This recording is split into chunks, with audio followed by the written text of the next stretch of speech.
I want to share briefly with you some of my learnings. My immediate predecessor, David Rensink, last year challenged the association to think of where we might be in 2035, think strategically.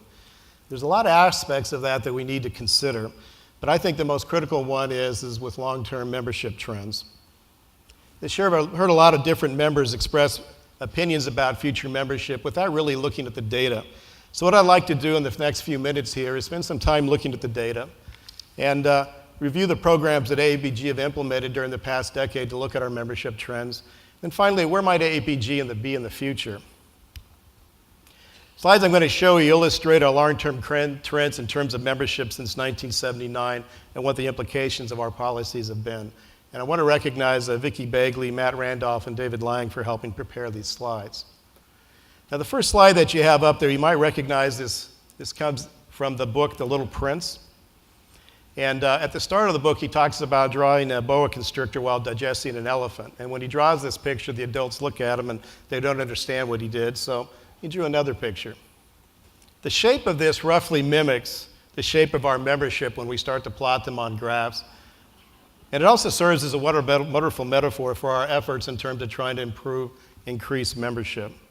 Now, the first 8 slides I'm going to show you are going to show the ages of members in groups of 5 years on the horizontal axis and the total number of members of each group on the vertical axis. Now, before I get into them, let me make 3 comments. The first one is the statistics for each of these snapshots are taken on January 1st of each year, which is mid-year in terms of our fiscal year calculations. So as you'll see in just a minute, the timing of when we take this snapshot each year actually affects how we calculate membership. Second thing is, as you can see here, I've also plotted the average price of oil for each year, and I've plotted this in terms of 2012 dollars. Then finally, what you're going to see is that the slide shows specific years when each of the major population cohorts move from one group to another. For instance, from 31 to 35, moving on to 36 to 40. So if you look at the first slide here, what we have is 1979, and what you can clearly see is a bimodal distribution in terms of AAPG members. One peak is at 26 to 30, about 4,000 members here, and I'm going to call them the baby boomers for the rest of the talk. The other peak is around 51 to 55, and there's about 4,000 members there. And last week when we began looking for a good, appropriate sobriquet to call this, I did several internet searches, and they all suggested the silent generation. Now, when I mentioned this to my brothers, we all had a very long and hearty laugh because that was not our experience growing up. This was not the silent generation. So instead, I took the advice of Ed and Carmen Dolly, who suggested we call it affectionately the long and tooth generation. So we're going to call it LITT, long and tooth generation. Now, in 1979, this is the first year that the baby boomers became the dominant age group in AAPG membership. A lot of students have joined, including myself.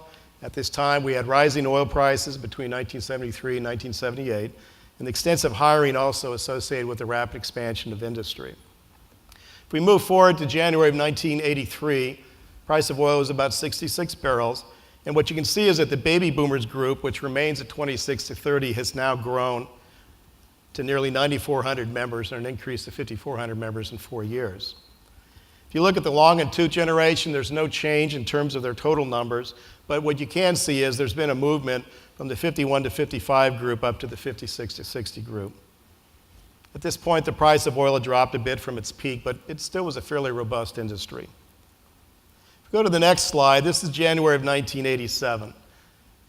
And what you can start to see here is, first of all, baby boomer numbers are going down a little bit, about 600, down to about a little less than 9,000. And the long and tooth generation has decreased about 500.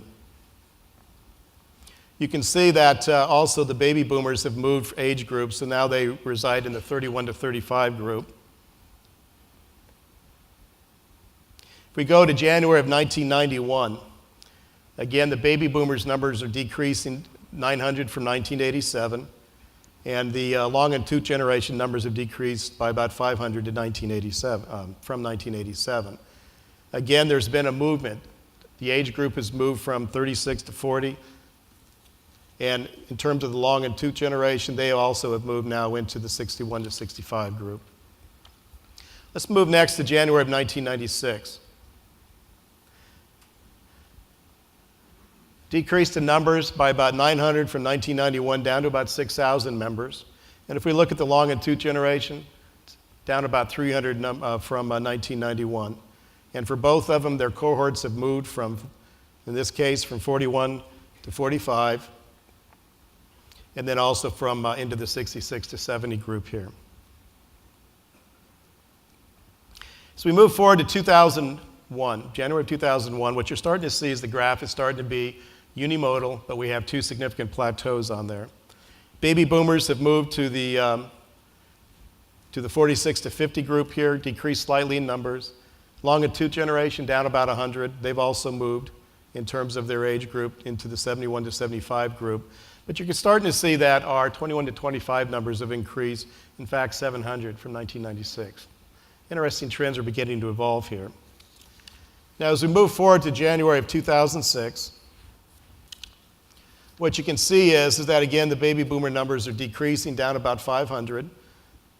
Same is true with the longitude generation, down about 600 from 2001. And we've also moved relative cohort groups into the 51 to 55 and the 76 to 80 group. You can also notice that student numbers are starting to increase, 700 from 2001. And interestingly, it also corresponds very closely to when Halliburton began to initially sponsor students. So what that means is that students were in fact paid for. They had free membership. So finally, let's move forward to 2011. And what we see here now are maybe two major peaks and a slightly minor peak. Student numbers have increased by 4,000 from 2006. The baby boomers have decreased by about 1,000 from 2006. And interestingly, the longitude generation has actually increased by 400. Now, this is just a statistical way that we calculate this, because anyone past the age of 80 now is still in this group.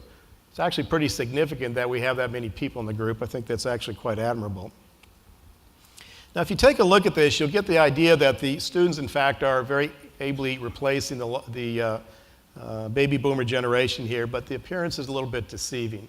And that's what I want to spend a few minutes talking about in just a second here. There also is a movement on the cohort generation. Let's go back and take a look at this metaphor that I used from The Little Prince. And what I'd recommend you do is, I'm just going to click through these just for a second. Place yourself in whatever appropriate place you reside. I'm not going to say anything, but you can very interestingly see some very interesting trends evolve here.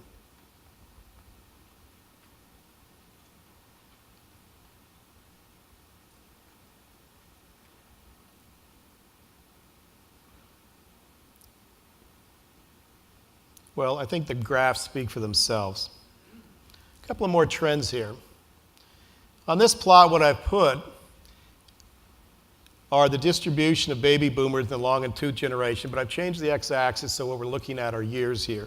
So it starts off with 1975 on the left through 2010, and then total numbers are on the y-axis. Now, in a simplistic way, you can treat these graphs as decline curves from a producing well, but I don't want to push the analogy too far. There are statistical problems with that, and the actual movement of age groups actually isn't quite as straightforward as these graphs show, but they still illustrate, I think, the overall general migration of membership through time. Now, if you look at these last 9 slides, I think the point is actually pretty obvious. The baby boomers are now in a similar decline curve as the long-in-tooth forefathers. And obviously, for AAPG to maintain its large number of members, we're going to have to recruit a lot of new members to succeed the baby boomers. So, let's start to analyze then, what has AAPG membership done to implement in the past decade, and how's that affected membership? There are 5 programs that have been implemented, and let's just look at them very briefly. First one is sponsorship of student dues. Again, Halliburton started paying for student dues about 2003, and Chevron then took it over in 2006, and today they pay for more than 11,000 student members. That's primarily through Bobby Ryan's leadership, and I want to thank him for that. The second program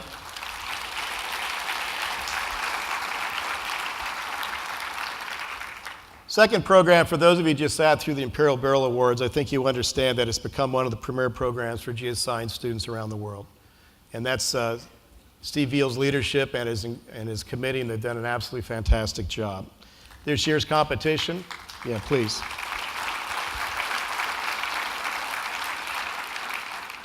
This year's competition had 104 teams with 5 students per team. It translates into 520 students, 70% of which were from international regions.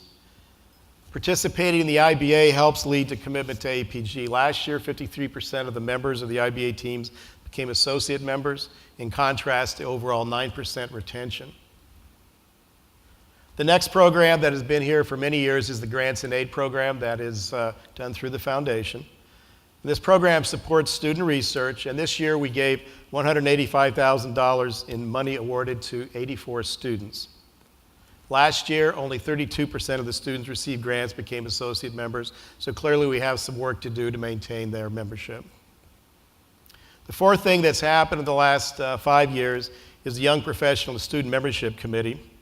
And this has had very good success in terms of encouraging involvement with younger members, them joining committees, and in fact, it probably has been the most successful program that we've had. And finally, let's talk a little bit about the Student Bridge. That was passed last year by the House of Delegates, and it allows for student members to have the option to remain in the student class after ending their academic career for 2 years. So they pay $10 a year for the first 2 years after they graduate. For the most recent 2013 fiscal year billing, AAPG charged a little more than 4,600 students who graduated to change to students and YPs. And what we hope is that this bridge program will assist in recent graduates retaining AAPG membership. Let's look at a couple of different slides here, 3 precise to look at student members. What we have plotted here would be student members through time going back to 1979. They're the lower part of the graph, and you can see the change in colors there represents when student sponsorship began to happen around 2003. It's grown from 6.9% in 2003 to now 14.3% of our membership. Now, if we turn to the previous slide I showed, this is the same one with the baby boomer and the long and tooth generation. What I plotted on here now is just the ages of the 21 to 25 members. And what you can see beginning in about 1995 and going up to about 2010, there's been a significant increase in membership here. Now, it's a little bit misleading, and the next slide is going to show you the reality, which is that student membership actually fluctuates quite a lot within any 1 year, and this is the key point. Specifically, there are 2 dates for student memberships that are shown here. The upper graph shows before we do billing, which is roughly the 1st of March, and the lower graph is done on June 30th after they basically have removed members who chose not to continue with their membership. So as you can see from this slide, the way that we count our student members really depends upon what time of the year in which we take the snapshot. If you take a look at 2000, 2007, and 2008, there's about 2,000 difference between the March and June date. And as you move forward into 2012, it's more like 5,000. I personally believe the June 30th number more accurately reflects what our true member numbers are. So I don't think it's quite as robust as some of the previous graphs are. So let's keep that in mind. Let's start to look at some of the other programs that have been implemented. And next, what we need to do is look at graduated dues and what its effect on non-US membership has been. So what we have here, if you remember, the last time we had AAPG in Long Beach in 2007, the House voted to have graduated dues. And what this allows is for members with lower incomes to pay lower dues. The primary purpose was to increase our membership, especially in the non-US arena. We were actually following on our SPE and SEG sister societies who already had similar policies. So what we've done is increased from about 117 in 2008 up to about 2,140 in fiscal year 2012. So we have had some success in the program. Now, one of the surprises, though, that came out of this is this next slide. And that is if you look at graduated dues, let's compare US versus non-US members who elect to use them. You'll note that about 63% of the members that actually choose to use them are within the US, 37% outside. So what I conclude from this is this program has considerable potential growth in non-US settings. And it's a matter of us, I think, working harder to make sure non-US members who can use this, in fact, choose to do it. Okay, let's look at the next slide. It's quite interesting. And by the way, I'm breaking one of my own rules, which is never show more than one graph in a slide, in a talk. But it's the only way in which we can communicate this information. It's a very interesting graph here. I'm sure you've seen it before. And what we're plotting here is U.S. versus non-U.S. members versus total. So total AAPG membership from early 80s through the present is shown on the upper line. The middle line is U.S. members, and the lower line would be international or non-U.S. members. If you look carefully, since about 2001, U.S. membership in AAPG has basically been flat. We've been hovering around 21,700 members. If you take a look at our non-U.S. membership, it's increased in the same period from about 8,700 members to about 13,500. Note that in both statistics, we are including students here. I think the message is pretty clear. If APG memberships wants to grow, maintain current members, we're going to have to increase both U.S. and non-U.S. membership. However, it's important for us to recognize that geoscientists outside of North America have very different needs and different requirements, including, importantly, different perspective regarding ethics and membership requirements. Now let's look at three more important aspects of membership. And let's next look at voting members. What's shown on here on this graph, the upper line shows basically APG membership through time beginning in 1979. And the lower graph shown here in green are the total voting members. Now to be a voting member, you need to be either an active, honorary, or emeritus member. We reached our peak in 1985, and since then the number of voting members has steadily declined, including if you look at the last 5 years when our membership numbers actually increased, the total number of voting members has decreased.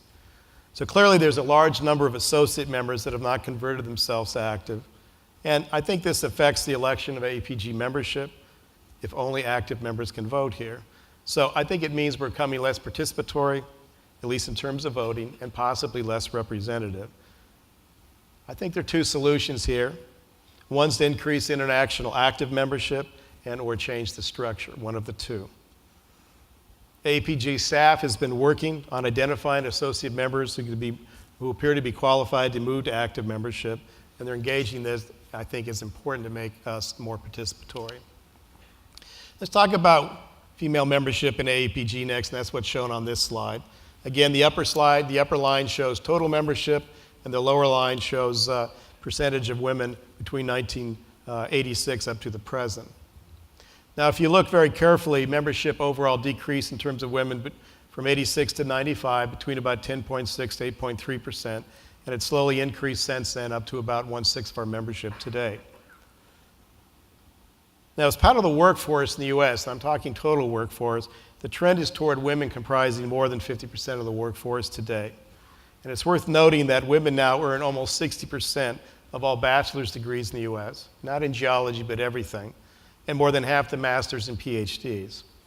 Now, there's a larger issue here where what the relationship is between industry and women, which is beyond the purview of my talk. That is a 1-hour talk unto itself. But what I can say is that I think AAPG needs to continue to try to engage as part of the workforce as much as we can in all aspects of the organization. Lastly, let's take a look at the relationship of membership and oil prices. So what's plotted here again in the yellow line is membership through time, and what's plotted then in the white line is the price of oil in terms of 2012 dollars. I thought I was curious when I plotted this because there's not a real strong correlation between the price and the total number of members. It appears that maybe membership lags a little bit behind boom times, but you notice the big high-frequency increases and decreases of the last 4 to 5 years. There hasn't been a significant increase as there was in the late 70s. So what do all these trends mean? I think the future success of our association depends largely on the recruitment, retention of new members to carry out the missions of the association. It's difficult to project membership into the future due to the number of variables. For example, student retention, non-US membership, the rate of the baby boom decline. It's very, very difficult to make predictions into the future. So I think the real question is, with their AAPG, what do you want to be? What do you want to be in the coming decades? Do you want to be a U.S. society with 15,000 members? Several people I've spoken with this year, if you pursued their policies, that's where we'd be. Alternatively, do we want to be a global society with 40,000 members? You may recall at last year's all-convention luncheon, Harrison Jack Schmitt, who's an AAPG honorary member and the last astronaut to walk on the moon with Apollo 17, observed that the average age of a NASA engineer who put people on the moon was 26.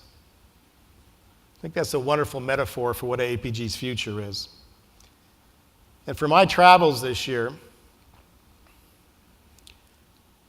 speaking with members in 25 countries as well as the US, I've seen the future of AAPG membership, and I really like the face. The face of the future is a young face. It's an international face. It speaks multiple languages. These students and young professionals are hungry for knowledge. They see science and technology rapidly evolving, especially in the area of unconventional resources, and they want to apply these techniques to their own company, to their own country, and how they can start to transform from unconventional to conventional. What the future wants, the future face from AAPG membership, is to access the state-of-the-art geoscience information. We have the potential to do this. In a few minutes, we're going to begin to honor those members who in the past have given themselves so selflessly to this association, and it's altogether and fitting that we do this. But I think what we have to do at this point is start to recognize the new. We need to look into our future. So at this point, what I'd like to do, I'd like to introduce all the Imperial Barrel Award participants to stand and remain standing. So everyone the students who just participated with Imperial Barrel, please stand at this time. Remain standing. Guys all left.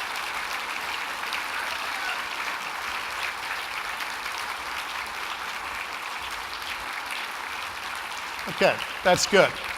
Remain standing. Next, I want all the students who receive grants and aid to stand. Everyone who received grants and aid, please stand.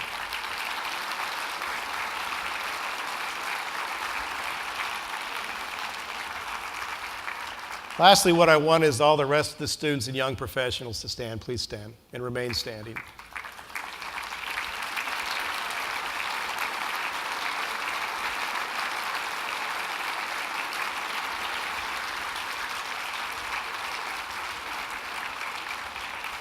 Now, if you're close enough to reach out and shake their hands, I want everyone who's sitting down to reach out and shake their hands.